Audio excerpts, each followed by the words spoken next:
Bom, vamos falar sobre acentuação. As sílabas tônicas podem ser divididas em oxítona, paroxítona e proparoxítona, enquanto átono é quando ela é fraca. Toda sílaba tem vogal e só pode ter uma vogal. Se não for só uma vogal, é porque a outra é uma semivogal que tem som de I ou U. O ditongo é o encontro de uma vogal com uma semivogal, ou semivogal com uma vogal. Pode ser crescente ou decrescente, depende da ordem que vem. Lírio, I-O, lírio. Vai de uma semivogal I pro O. Então é crescente, ditongo crescente. Agora, pai, é decrescente. Ele também pode ser oral ou nasal, que aí, no caso, oral é mágoa e nasal é mão. O tritongo é quando tem uma semivogal, mais uma vogal, mais semivogal. Por exemplo, Paraguai, guai. Quão, uão. Enxaguou, uou. Já o hiato é quando tem o encontro de duas vogais, que estão em sílabas diferentes, porque só pode ter uma vogal por sílaba. Sa, u, d, sa, u, d. O U tá separado. Raiz, separar as duas. Então é um hiato. Agora vamos falar sobre dígrafo. É quando duas letras têm o mesmo som, que pode ser consonantal ou vocálico. Dígrafos consonantais. Chave. CH forma o som de apenas uma letra, como se fosse o X. Chave. Telha. Telha. Ya faz apenas um som. Você não fala LH. Lha. Ninho. NH. Dígrafo. Crescer. Só tem um som. Ser. Guerra. Ra. Todos esses que eu falei são consonantais, porque são feitos a partir de consoantes. Já os vocálicos são nasais. Pode ser tempo, tinta, bomba, conta, bumbo. E por quê? Por que que é um dígrafo? Por que que tem um som só se eu tô vendo tempo? Porque você não fala tempo. Você fala tempo, vira um som só. O dígrafo são duas letras com um som igual. O grafema é cada letra, enquanto o fonema é cada som.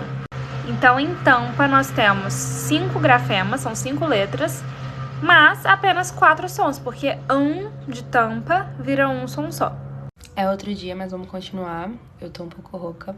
Eu tive bastante dificuldade com a palavra aquele. O que, o é, de que, tá fazendo só um som. Então, não é um ditongo. O ditongo é quando todas as vogais são pronunciadas. Então, seria o caso de quanto.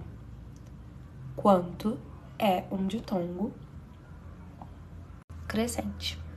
Agora, aquele tá formando só um som, como se fosse o som de K. Aquele. Então, é um dígrafo, Q com U. Assim como G com U, quando fala geisha, também é um dígrafo. Ruim, separa ruim.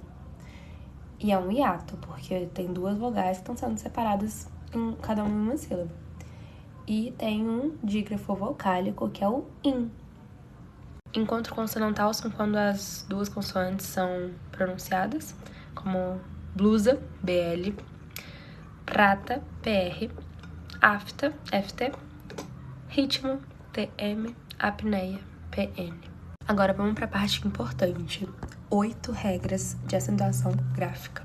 Vamos começar com as oxítonas. Quando elas são terminadas em as, a, es, o, os ou em, ens, vai ser acentuado. A, o, em. As oxítonas também vão ser acentuadas quando elas são terminadas em ditongo aberto. O que é um ditongo aberto? Jiboia. Ditongo fechado é boi. Então, os ditongos abertos são oi, ei, el. Apenas esses. E plural. Agora vamos falar sobre as paroxítonas. Mais 2 regrinhas. As paroxítonas terminadas em ditongo são acentuadas. Sempre. Não importando se ele é aberto ou fechado. Por exemplo, secretária, cárie, série, armário. E também Uma regrinha muito parecida com aquela primeira, das oxítonas que estão terminadas em A, E, O e EM, que são acentuadas. No caso das paroxítonas, é quando elas não são terminadas em A, E, O, EM, ou, no plural, as, es, os, ens, serão acentuadas. Por exemplo, agradável. Agradável é uma paroxítona que é terminada em L, então é acentuada. Voltando um pouquinho àquela regra das oxítonas que são acentuadas em ditongo aberto, oi, el e ei. Essa regra também vale para monossílabos tônicos. Oi, ei e el. Por exemplo, véu, monossílabo tônico. Além disso, são acentuadas todas as proparoxítonas, então isso é muito fácil. Você vê uma proparoxítona, é acentuada. Por fim, a gente tem quando a segunda vogal do hiato for I ou U. Tônica, por exemplo, saúde. Saída também. E aí também tem a regra dos acentos diferenciais, como na terceira pessoa do plural, que é eles têm, eles vêm. Vamos relembrar, então, todas essas regras de uma forma fácil. Vamos começar pelas mais difíceis, que é quando a segunda vogal do hiato for I ou U tônica. Essa é uma regra que eu quero só decorar mesmo. Segunda vogal do hiato, I ou U tônica. Agora, vamos fazer alguns esquemas. Começando pelas oxítonas. As oxítonas são acentuadas quando terminam em A, E, O e EM, e plural. As paroxítonas são acentuadas quando elas não são terminadas em A, E, O e EM. As proparoxítonas são todas acentuadas. Além disso, as oxítonas também são acentuadas com oi, ei e el. E os monossílabos tônicos também. E as paroxítonas são sempre acentuadas quando terminadas em ditongo, seja qual for o tipo. Também tem a acentuação dos monossílabos tônicos terminados em A, E e O, sem o E. Acho que eu nem falei essa regra. Essa parte do A, E, O, EM, de boa. Que as proparoxítonas são sempre acentuadas também, de boa. Agora o que pega são esses ditongos. Oxítona terminada em ditongo aberto vai ser acentuada. Paroxítona terminada em ditongo vai ser acentuada. Monossílabo tônico terminado em ditongo aberto vai ser acentuado. E monossílabo tônico terminado em A, E, O, que não é sobre ditongo, mas é sobre monossílabos, é acentuado também. Então, o que eu tenho que pensar é, tipo assim, as oxítonas são acentuadas com A, E, O e EM. Os monossílabos tônicos é a mesma coisa, só que sem o E. É isso.